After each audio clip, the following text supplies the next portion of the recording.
I love this role. I love working with these guys. Why do I do it? Because there's a need for it.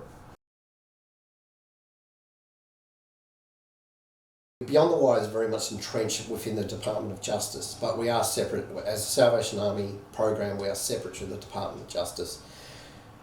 That's really important because we're carrying our work on the outside, from the gate. How we get the referrals is that there is, under the Integrated Offender Management Unit in prison, there's a number of programs that work under that title. One of them is planning and reintegration. So when men and women come up to their eligibility for parole, a planning officer will come in and start a case plan for them to leave prison. That's fine, that's on paper. Tick boxes, tick boxes, tick boxes. But where is that connection with other people to continue? So that throughcare approach, this is where Beyond the Wire is really good. Let's say 6 months prior to eligibility for parole, we start to work with them. We assess them, we build up a rapport and a relationship. So it's a voluntary process. So they'll have that conversation with their planning officer. What are your plans on the outside? Do you consider that you need extra support? What does that mean for you? And support and case management is very, very, it's tailored to that individual. Our support is tailored to the individual. So they tell us what they want to achieve. If it's housing, employment, volunteer work, talking in public spaces, whatever it is, what do you want to do? We do 50% of the work, the client does 50% of the work. We are there to coordinate, we are there to regulate their emotions, we are there to explain to people in public, and this is really important, that due to their trauma, they may show some sensory, they could be agitated, they could be angry. So when we're with them, we can explain to the person behind the desk, this is the situation, they're fine, it's all good. Because we're working with people, we're alongside them, we walk alongside them, we build up a relationship. And through that relationship, they'll talk. And it's the basis of human communication. Just talk, find out a bit about them, find out a little bit about me. A factor of the family. To what extent it's part also of your concern? Do you have a family member or a partner that you're happy for me to have a conversation with? Because I can explain my role with this support and their integration. Generally, family, so if I talk to the grandmother, or if I talk to the partner or the mother and father, or even the siblings, I'm here to help your father or your mother. And this is what I can do to support you as a family member. With the breakdown in families with incarceration now, but it's a very broad conversation. It's quite profound. There is an impact with children. There are some children who have never met their parents, or have had very indiscriminate time with their parents. So when we open that conversation, and that could be family reunification, I think that's a big thing for me, because family is really important. If we want to talk about all social issues, we need to come to the family unit, right? Support the family. Get those integrated supports into the family, help the family as much as possible. They respond quite well, actually. Can you come up with some examples when it works and when it doesn't? Part of Beyond the Wire, we have access to, Centrecare have a housing wing called Centrecare Evolve.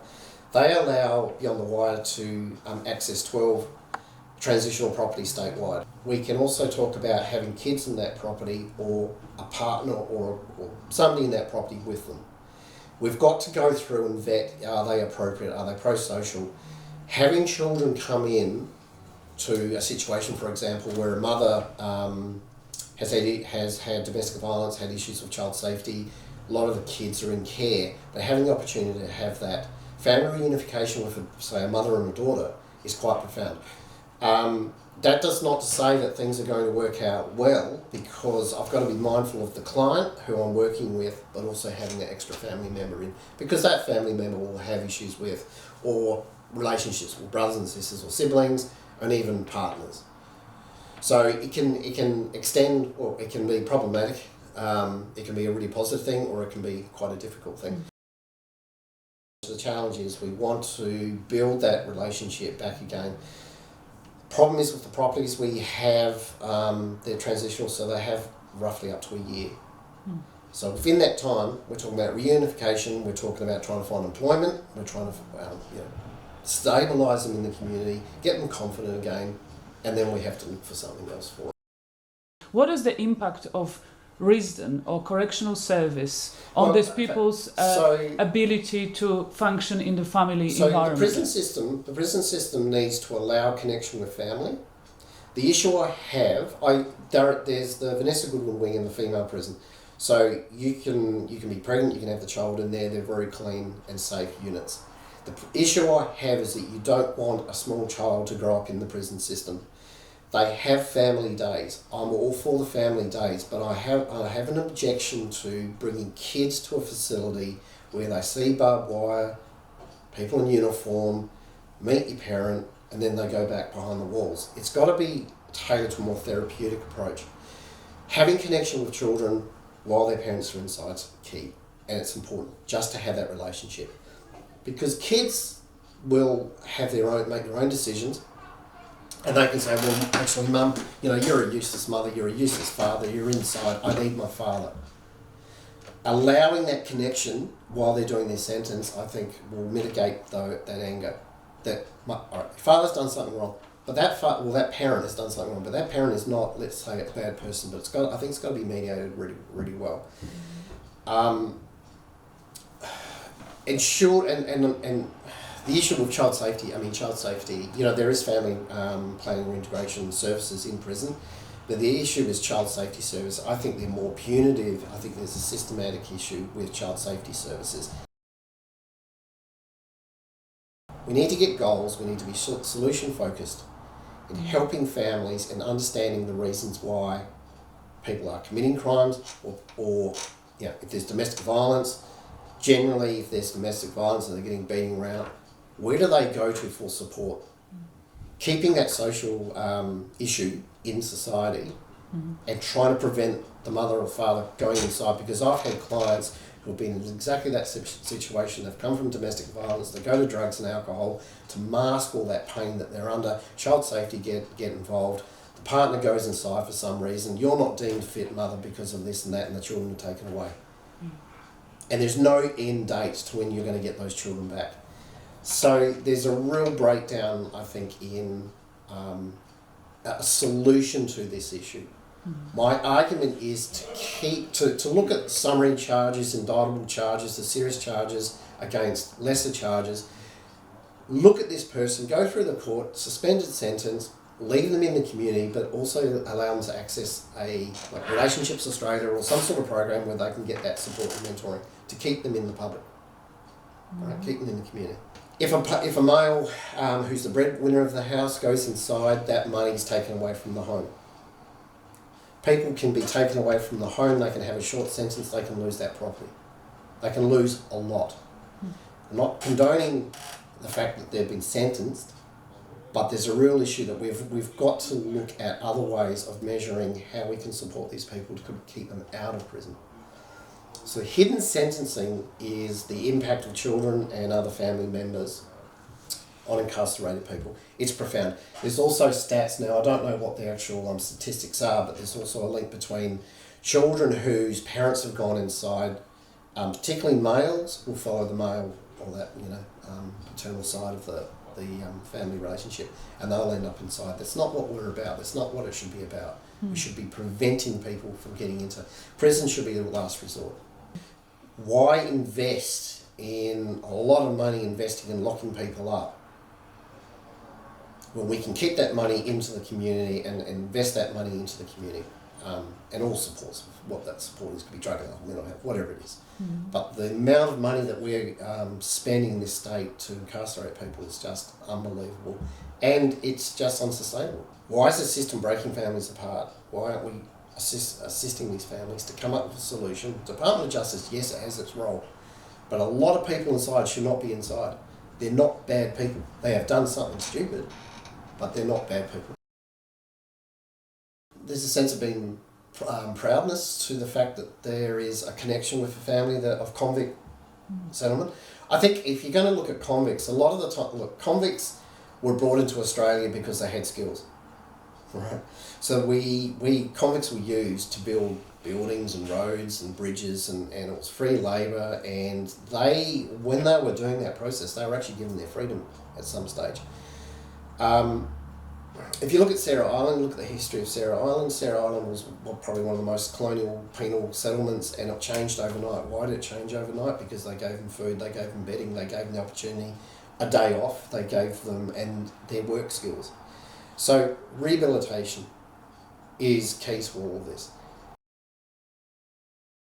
But I also think after having interviews with people who actually were kind of in and out, this is kind of a lifetime experience, that there's not only what they do, but also what system they need to does to them. You know, the treatment of people once they are inside, in relation to families, the whole story with access to phone, the cost of it, letters, contacts, visits, and working. They should probably get the minimum wage so they can continue supporting family. No, but I'm just saying the environment, which is existing environment inside the prison, is simply not really enabling people to stay in touch with their loved ones. It's exactly right. What you're talking about is dynamic security practices, which works in other prisons around the world. So dynamic security practice is actually a paradox. So the dynamics is that, all those functioning issues and those issues with relationships and people, their mates one minute, their enemies the next. You've got correction staff, they're opening doors, they're locking doors, they're shutting people in cells, blah, blah, blah, blah, blah. All the dynamics, prisons are a violent place. So the dynamics to that needs to be brought into the security side of things, where there's a connection between the inmate and the workers. So my argument would be that the workers and the inmates have a relationship of some type. Allow the inmates to go to work or go to English classes or go to whatever programs they're running, and make it a routine. So what we're doing is we're accommodating a prison that's very much like society. It's normalising their life. They're not sitting in their cells playing video games and just doing time. They're actually being active, because they're thinking about, what am I going to do when I leave the gate? The more that you put into that time, I'll say that the better chances of your reintegration are, and better chances to support your family as well. Why can't families come in and actually be that voice for the prison itself? I had one client who hadn't seen his daughter, I think for about 8 years, and being in a room for the first time after roughly approximately 8 years with the father and the daughter coming in and having that relationship and being invited into that room was extraordinary. You're seeing biology here. You're seeing your father and a daughter who have had a break of relationships come back together, and you see this dad, I love you to the daughter, and then you see the anger. Why weren't you there for me? Why did you do this? And then you'll break away and go, I really like that painting. That's pretty nice. Or I like that piece of artwork. And having that normal conversation, and then the anger coming out. So you see this dynamic wave of emotions. For that. Yeah. I'm just trying to squeeze from you information about what just if you imagine that you talk to a person advocating for tough on crime. As I say, don't get tough on crime, get tough on the causes of crime. So early intervention works. Every time we talk about this stuff, we're not going to get 100%, but we can certainly do a lot better. Currently, the last financial year, there was over 1,500 inmates come out of the prison complex. We're a small population. It's growing in numbers. We've got a system that's bulging at the seams. What we need to do is de-incarcerate as many people in, and the money that's saved from not incarcerating them gets put back into the community. All right? Kids go to school. Parents go to work. Trying to normalise this, but supporting them, because I think a lot of the time if you break down the analogy of a person, they may not have had education in their past because their families have been up and down. They may have lost their father or their mother. There could have been domestic. They're experiencing the vicarious nature of domestic violence themselves. We've got to break that somehow, and we've got to allow them to understand that what I'm experiencing isn't because of me. So we're seeing this link between the breakdown family units and the criminal justice system. A lot of, particularly if they've got an acquired brain injury, there are high stats inside people with acquired brain injury because of drugs and alcohol, because they've been belted around the head, or they've been left unconscious, or whatever that nature is, or car accidents. So there's a high prevalence of acquired brain injury. So their capacity to actually rational thinking processes aren't there, and they're very reactive to things. I know there's a national disability card which can explain to people out in the street why this person is behaving that way.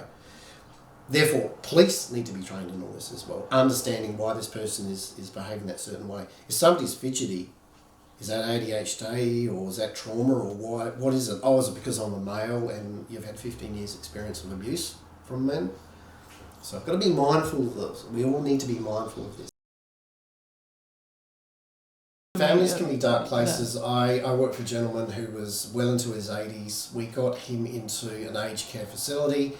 We put a safety plan in place due to his offending within that facility. It actually worked really well, but there was no photographs of family. There was no conversation around family. He completely destroyed due to the offending of the nature of his offending. He completely destroyed his family because his family did not understand why this person had offended. There's no support currently in Tasmania to help families with people who are experiencing domestic violence or family violence, and understanding those, I suppose, the nuances within that, because it's not just one thing that causes the family violence and domestic violence. There's many things.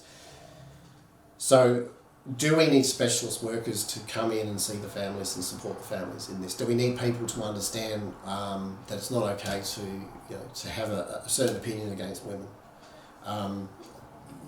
Does this need to be drawn out in education? Does it need to be spoken about at schools? Do we need to understand about consent and what does that mean? All these things, it's got to be in legislation. I think the courts need to be aware of this. I think courts need to be more problem solving courts. We do have problem solving courts, but I think lawyers need to understand this as well. And it's difficult because you've got the criminal codes and you've got legislation and law is about, let's get back to simplicity of what law is. It's about directing society and making society safe. We are a safer society in 2023. However, why have we got increasing numbers in prisons? What are those issues? That's the government. And the government needs to listen to. Do you think that sometimes maybe correctional services are actually asking people to deliver something what is simply not deliverable? That what I'm trying to say is sometimes what correctional services are asking people to do is simply too high to achieve. Oh, absolutely. Parole, for example, the conditions of parole are simply not, for many people struggling with poverty and addiction, they simply can't deliver what they the whole system needs looking into. You can be, for example, excluded. 99% of clients that come out will be on job seeker or DSP. All right, they're excluded from looking for work for a month. Then the system says you have to look for work. Now, Beyond the Wire can come in and say to the employment agency, this person doesn't have the capabilities at this stage in their life to look for work for 20 jobs a month. Can we get it down to 1? Yep, okay, so this is where we come in. So they're always behind the 8 ball. Even with support, they're behind the 8 ball. Community corrections... Behind what? Sorry, behind? 8 ball. So they're always behind the 8 ball. So you have the black 8 ball. Mm-hmm. It's... behind the 8 ball. Means that it's a difficult shot. It's a difficult shot to play. You've got to negotiate that shot within the playing pool. Community corrections, I think case management is key here. Community corrections are very punitive, and the system changes all the time. Once upon a time, we're also involved in the parole board. Now, the parole board will look at someone's behaviour while on parole. If you can show compliance on parole at a certain period of time, and I'm talking 3 to 6 months of being on parole, you can have those conversations about, can I start looking for work? What does that mean?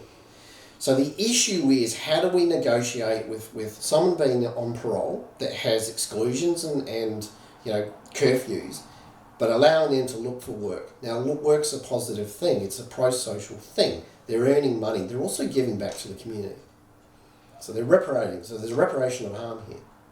Giving that person a sense of pride, basic pride, the self, pride, an identity. I identify as being a baker, I identify as being a worker on the bridge, I identify as a driver. right? That's their identity. But what if you identify as a drug dealer from the day one in your... All right, so that's incredibly is, challenging because the reason, I know what you're talking about. So that's difficult in its sense because they're used to that money, the huge amounts of money. And their lifestyle's bridged with that money. And then we're asking them to go, okay, well, you don't have the actual formal qualification. We need to get you into some type of work, but you're not going to get anywhere near that money that you were earning selling drugs. However, we flip things on the edge, and we know this isn't anecdotal. We know this that people that are involved in, and this is a strange sort of paradox of the world that we work in. If they're running their drug trade, they've got business skills, right? And this is, I know people are going to probably go, oh, what's he talking about here? We can flip that on the edge and say, hey, look, what skills have you learned from that? Let's exclude the product that you're selling, it's illegal, and let's look at a product that you can sell legally. Would you be in that frame of mind? We can actually do that. We've got people into jobs. They've been able to get loans, build jobs, and go for it. You can do that. The identity thing is the change. You've got the criminal identity, and they love that because it can be a sense of I'm up here, and people know that I'm up here, and now suddenly I'm being asked to come down here, be the person, maybe be the father. Okay, that's a good connection there, but they're drawn back to I'm just going to be a normal Joe Blow, and they can probably struggle with that. So things like this take time. People's journeys take time. And you can see this interwoven between the criminality identity and just the normal self and who they are. And we've got to draw them to that self because a lot of people have strengths and skills. It's funny, and it's one of some of the issues that I have with, particularly with those really, the drug crimes or even, stealing cars and that sense of, I felt really good doing that. I stole that and I got away with it. I can keep doing that. They're really sensitive, stupid little offending. So we try and challenge them and say, look, why don't you just put that energy to better use? You're going to bang your head against the justice system. It's always going to be there. You can say you hate the police. They're always going to be there. Why don't you bang your head about something which you might be able to change? Challenge yourself and change it. And that's the issue, is challenges that person in changing. Because do they have the capacity? Some people just don't have the capacity to change. For whatever reasons. Could be whether it could have an underlying diagnosis. Yeah. They could have PTSD, they could have borderline personality disorders, they could have opioid disorders, they may have been sexually assaulted, they've got trauma from that sexual assault. They're dealing with this stuff in their head. They are not ready to come into the community. They're desperate to get into the community.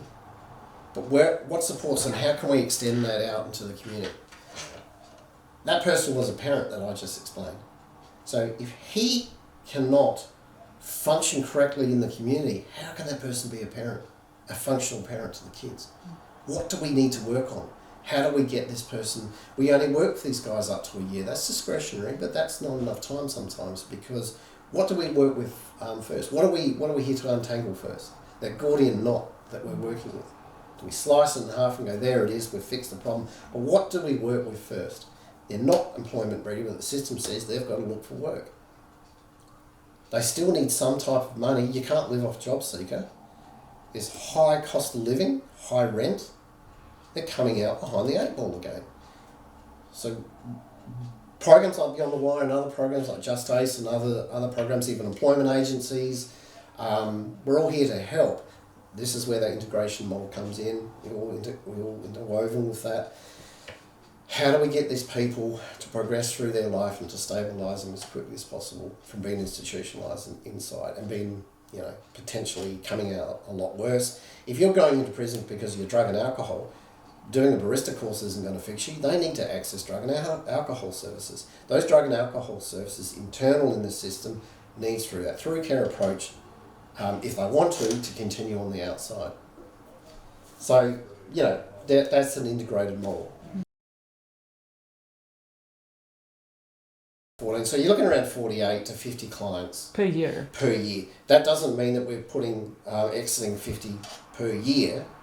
We're exiting probably maybe half a dozen to maybe a dozen per year because we're working with them intensively for that year long. I've had a client on my book for 4 years because I don't have the it's not that I don't have the confidence. The confidence is that this person needs to ring me and needs to vent and just have a conversation.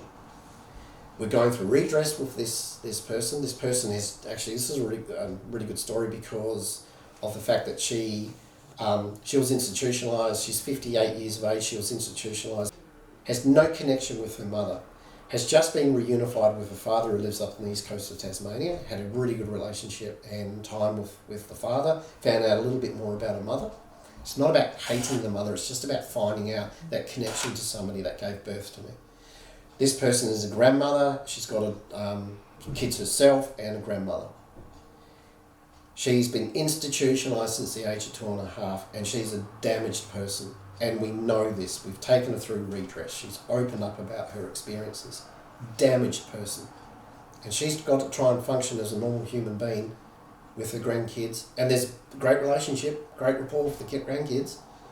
But there's also that drama with the family which can come in and So what's your role in this case? So you are in the role in that case, because there's some kind of a moment where you actually have to ask yourself to what extent you want to intervene. So it's interesting with that case. We can tell each other to fuck off. And we don't take this personally. And I can sit there and go, you know what, you're a great grandmother, let's stop behaving this way. Why did you steal those socks? It's just meaningless. You're not being reincarcerated. You've actually been out of prison for 2.5 years. That's the longest you've ever been. Actually coming up for 3 years now. But you're still accessing the criminal justice system because you're stealing stupid items, that impulsivity. This person has a massive acquired brain injury. We know that. You read all the psych reports and all the GP reports. So there's no therapy, no program that this person can undertake that will fix this person. What this person particularly needs is to just get out of all of this space, find a little house for herself and just live. Did she reconnect with her mother? No. Is she willing to? I believe the mother. I don't know where I don't know. We don't know if the mother's still around. We don't know if she's passed on. We just don't know. Mm-hmm. We don't know. Mm-hmm. She's got an extraordinary narrative in her life. But what's interesting, when I first met this person back in 2019, the criminal justice system and everyone said, don't touch her with a barge pole. People say, don't touch her with a barge pole. Once I started to find out, and this person's actually taken me on this journey herself. She's gone, if you need to work in this space, you need to know what's happened to me. So I've had that reciprocal relationship with this person. She's taken me into some really dark places in her life.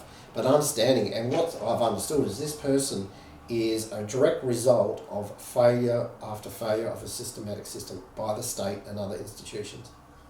Okay?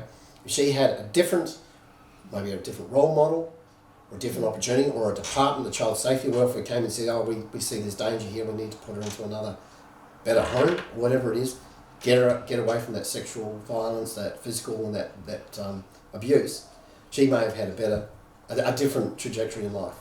We know this. This is where the system can come in. We know this. We know how to change things. We need to look at these case studies and go, here's a red flag after red flag after red flag after red flag. I really like this person. She makes me laugh. She makes me cry. I want to shake her. We have a laugh.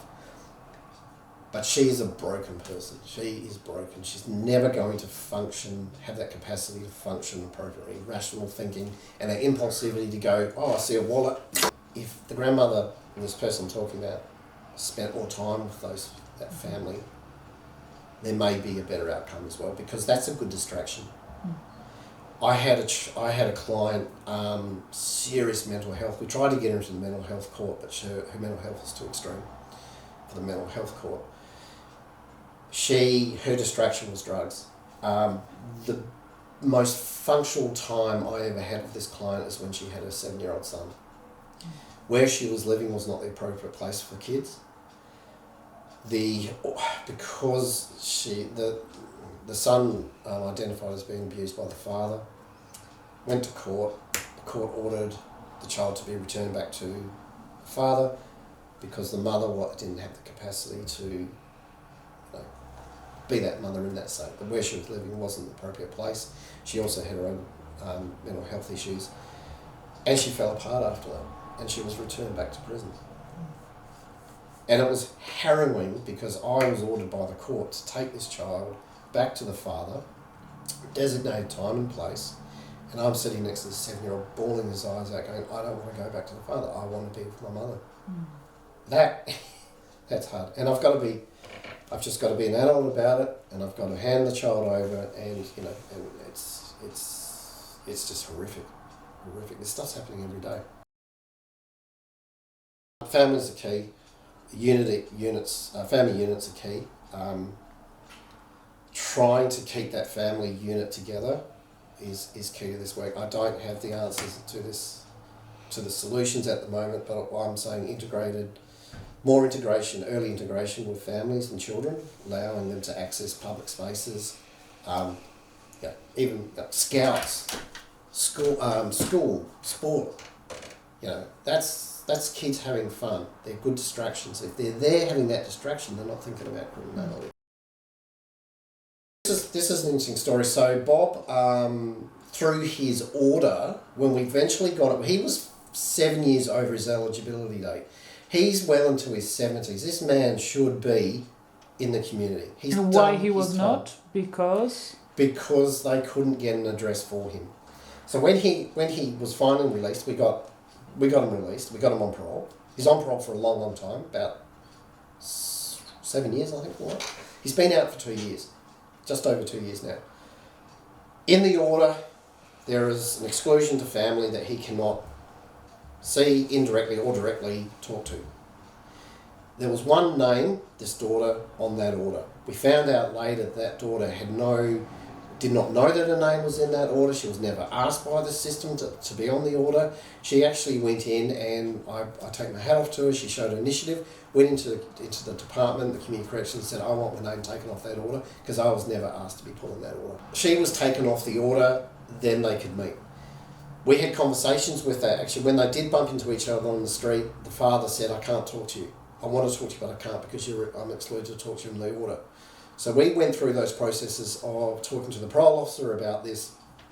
We had to do a bit of pushing, and it was the daughter that did the final pushing because I can't speak I can't speak for the daughter personally, but the daughter's going to make that decision. She eventually did that, and then there was this reunification. So the reunification wasn't just the daughter, but it was the kids, the grandkids as well. But you were there when they met I was first there, time. and I said, look, I'm going to exclude myself because you two have got a lot of time. And then she said, no, Ian, you got my father out. I want you here. You're a good guy. And I'm tingling when I'm talking about it. And as I said, this emotional wave, it was a tsunami of emotion. It was hugging and loving and kissing, and then this the anger. Why? I need answers, Dad. I need answers, Dad. Oh, I love that piece of artwork. Why weren't you there for me, Dad? It's extraordinary. And they've kept that relationship going. I think Alicia's, the other person that you spoke about, was another one. That there's a couple of kids involved. She always said to me that she wanted to stabilise her life before she started that process to try and talk to the kids. She tried that, but the ex-partner found out and completely cut the kids off. So she's got to live with that.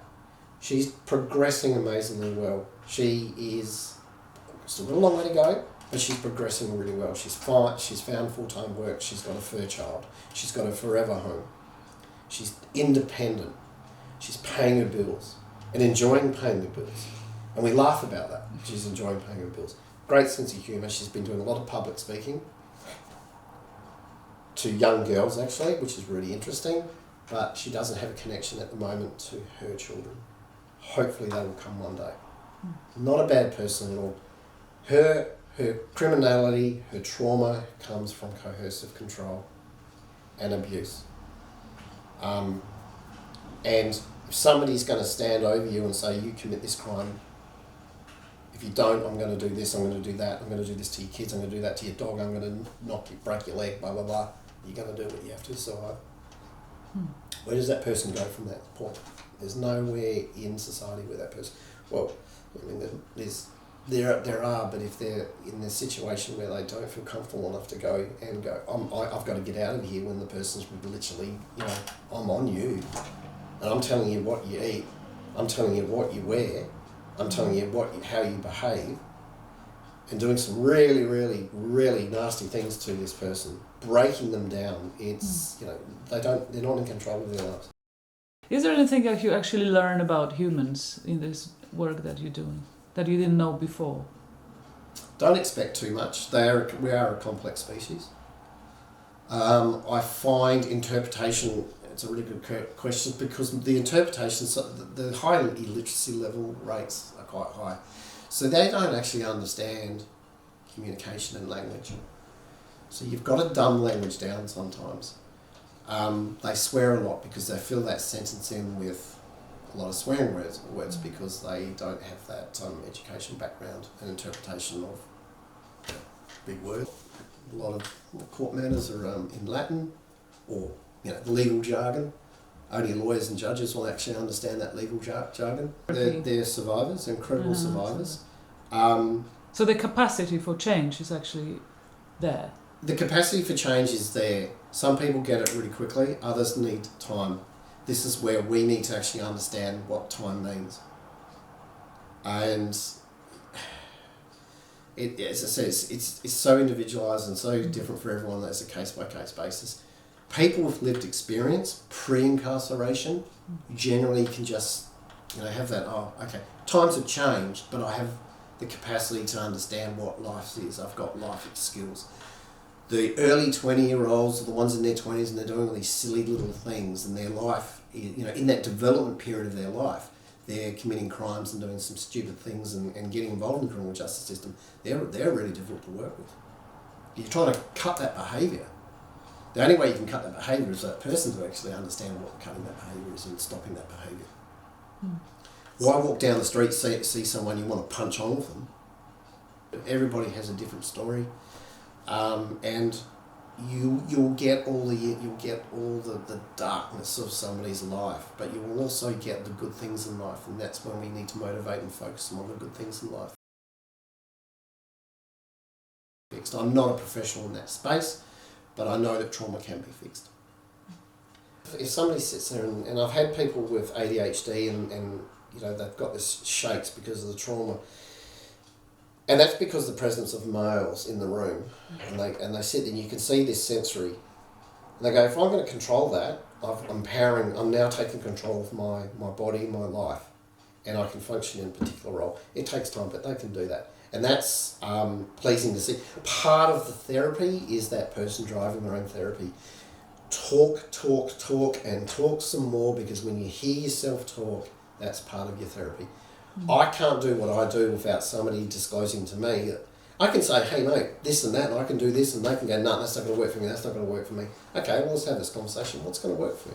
Open it up. What's something in life that, any job that you want to do, just tell me what will that be?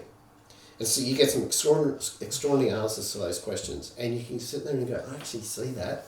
I can see you being in that role. I can see you being a paramedic. I can see you being a nurse. How do you get to that point? It's not going to happen tomorrow or in a year, but how do you get to that point? Their fear is, the criminality. I've stuffed my life up because of my criminality. Well, we can advocate, don't worry. We can talk. You've got supports around you. That's an intermediary. Observations of that human being. And I've learned a lot from just myself, working with these people, because they want to build their families back together, and they're trying to build their families back together. Sometimes the difficulties that they're living in the moment, they can't think about tomorrow. They've never had to think about tomorrow, or they've never had to do it independently. I think one of the most